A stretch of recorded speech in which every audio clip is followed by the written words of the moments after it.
여러분, 지금 금, 은, 구리 같은 실물 원자재만 귀한 게 아닙니다. 어쩌면 은보다 더 무섭게 그리고 더 노골적으로 우리의 지갑을 털어가며 가격이 폭등하는 디지털 원자재가 있습니다. 바로 램입니다. 여러분, 지금 용산 전자상가에 가보셨습니까? 지금 그곳에선 믿기 힘든, 아니 귀괴한 일이 벌어지고 있습니다. 불과 2023년에 3에서 4만 원이면 굴러다니던 DDR5 8GB 램이 지금은 17만 원, 비싼 곳은 20만 원을 넘어섰습니다. 불과 2에서 3년 사이에 가격이 5배 이상 폭등한 겁니다. 단순히 비싸진 게 문제가 아닙니다. 이제는 돈을 싸들고 가도 물건을 살 수가 없어요. 매장마다 일시 품절 팻말이 붙어있고 일부 업자들은 완제품 PC를 비싸게 팔 때만 램을 끼워주는 인질극을 벌이고 있습니다. 심지어 퀘이사존 같은 커뮤니티에서는 DDR5 64GB 램을 들고 나와서 수백만 원짜리 RTX 5090 그래픽카드랑 물물 교환하자고 합니다. 화폐가 가치를 잃고 물건과 물건이 직접 교환되는 마터 경제가 21세기 대한민국 IT 시장에서 재현되고 있는 겁니다. 도대체 왜 2년 전엔 물보다 싸다던 램이 지금은 금값이 됐을까요? 그 충격적인 이면을 지금부터 파헤쳐 보겠습니다. 이 비극을 이해하려면 우리는 2023년으로 돌아가야 합니다. 그때는 지금과 정반대였습니다. 메모리 제조사들에게는 지옥이었고 소비자들에게는 축제였죠. 코로나 팬데믹 때 폭발했던 비대면 수요를 감당하려고 삼성, SK하이닉스, 마이크론이 공장을 미친 듯이 돌렸는데 2022년부터 경기가 침체되고 엔데믹으로 전환되면서 수요가 뚝 끊긴 겁니다. PC, 노트북, 스마트폰이 안 팔리니까 부품 재고가 창고에 쌓여만 갔죠. 당시 글로벌 램 재고가 30주치, 그러니까 7개월에서 8개월치 분량이 쌓여 있었어요. 적정 재고가 8주에서 10주 정도인 걸 감안하면 무려 4배 가까이 쌓인 겁니다. 여기서 기업들은 치킨 게임을 시작합니다. 망하더라도 재고는 탈고 가자 10만 원 하던 램이 3만 원까지 폭락했습니다. 제조 원가보다도 낮은 가격이었죠. 시장에서는 메모리 칩이 물보다 싸다는 농담이 돌았을 정도였습니다. DDR5는 차세대 규격으로 점유율을 높여야 했기 때문에 가격 인하가 더 심했어요.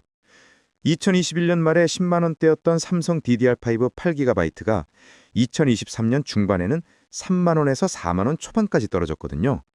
출시가 대비 60%에서 70% 폭락한 겁니다. 소비자 입장에서는 10만 원도 안 되는 돈으로 16GB 듀얼 채널을 맞출 수 있었죠. 가격이 제조원가 이하로 떨어지면서 당시 삼성과 하이닉스는 분기마다 수조 원씩 적자를 냈습니다. 자, 여기서 첫 번째 경제 기초를 배울 수 있습니다. 공급 과잉에 따른 가격 폭락입니다. 하지만 자본주의는 냉혹합니다. 기업들이 수조 원의 적자를 보면서 우리에게 선의를 베풀었을까요? 아니요. 그들은 그때부터 무서운 복수를 준비하고 있었습니다. 바로 인위적 감산입니다. 공장 가동률을 70%로 낮추며 시장의 순통을 조이기 시작한 겁니다. 공급을 조절하기 시작한 거죠. 2024년 중반이 되니까 효과가 나타났습니다. 30주였던 재고가 10주 안팎으로 뚝 떨어졌거든요. 재고가 정상화되자 제조사들이 가격 협상력을 되찾았어요. 유통 채널에 저가로 풀리던 물량이 줄어들면서 소매 시장에서도 가격 하락이 멈췄고 서서히 오르기 시작했습니다. 하지만 이건 시작에 불과했어요. 재고가 겨우 정상화되려던 2024년, 시장에 거대한 포식자가 나타납니다. 바로 생성형 AI 챗 GPT 붐입니다. 2022년에 챗 GPT가 처음 나왔을 때만 해도 사람들은 신세계를 만난 것 같았죠. 타이핑 몇 번이면 레시피도 나오고 좋아하는 캐릭터들 이야기도 써주고 동생 생일 선물용 이미지까지 뚝딱 만들어주니까요. 게다가 전부 무료였거든요. 너무 좋아 보였던 거죠.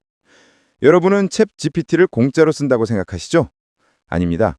AI가 질문 하나에 대답하기 위해선 인터넷의 모든 정보를 긁어 모아 예측 모델을 돌려야 합니다. 이 예측 모델을 돌리려면 물도 엄청 쓰고 전기도 엄청 쓰고 무엇보다 컴퓨터 메모리를 미친 듯이 소비합니다. 이 과정에서 엄청난 양의 데이터 센터가 필요한데 그 데이터 센터의 심장이 바로 메모리 반도체입니다. 요즘 AI는 정말 어디에나 있어요. 은행 앱 켜면 AI 상담원이 튀어나오고 배달 앱에서는 AI가 추천을 해주고 대기업 채용 사이트에 들어가면 AI가 서류를 걸러내고 자동으로 탈락 메일까지 보냅니다. 네이버, 카카오, 쿠팡 같은 곳들도 자체 AI 서비스를 돌리고 있거든요. 이런 기능들은 전부 대규모 언어 모델을 쓰는 거예요. 규모는 좀 작을지 몰라도 때로는 큰 서비스와 연결되기도 하고요.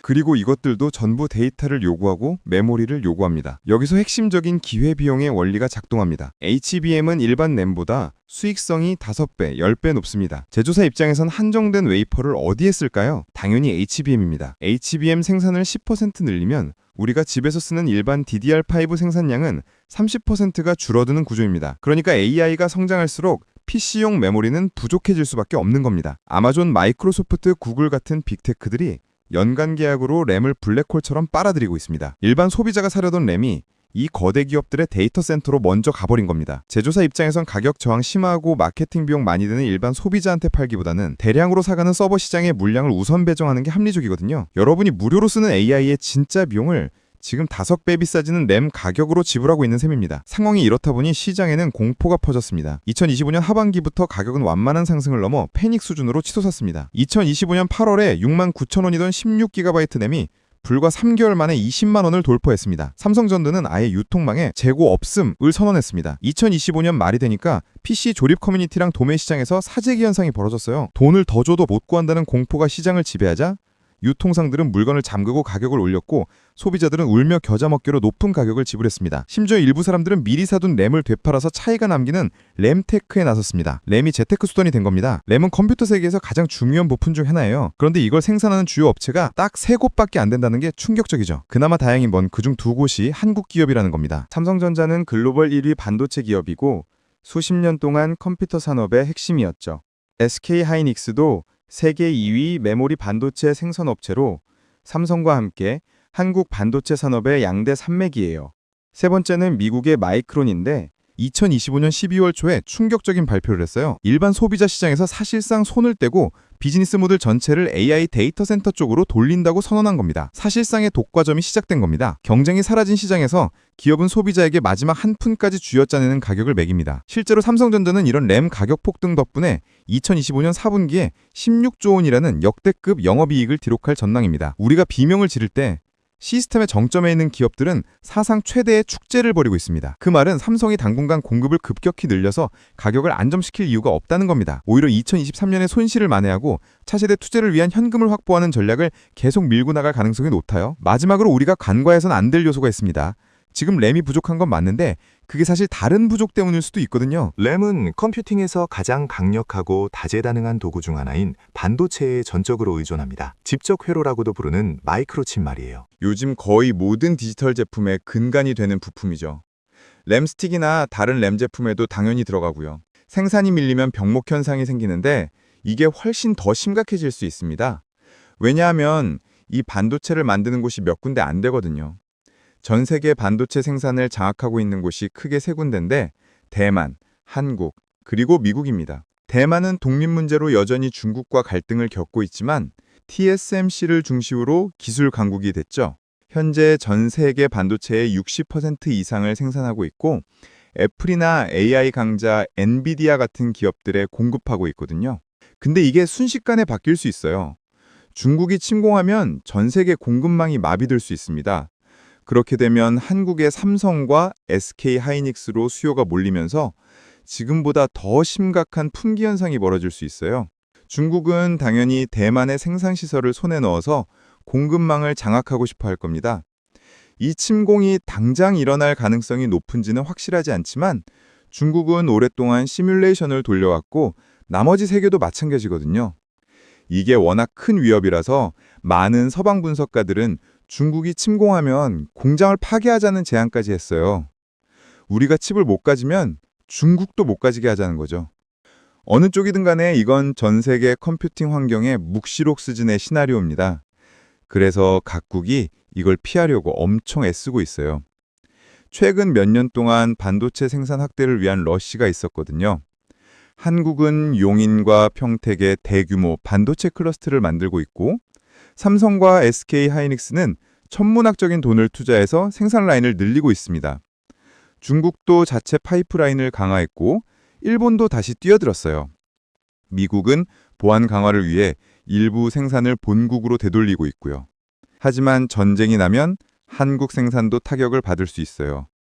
생산 라인이 확장되려면 시간이 필요한데 불행히도 이게 수요는 늘어나고 가격은 치솟는 시점에 벌어지고 있는 일입니다. 전문가들은 2026년 상반기까지 이 고물가 기조가 유지될 것으로 보고 있습니다.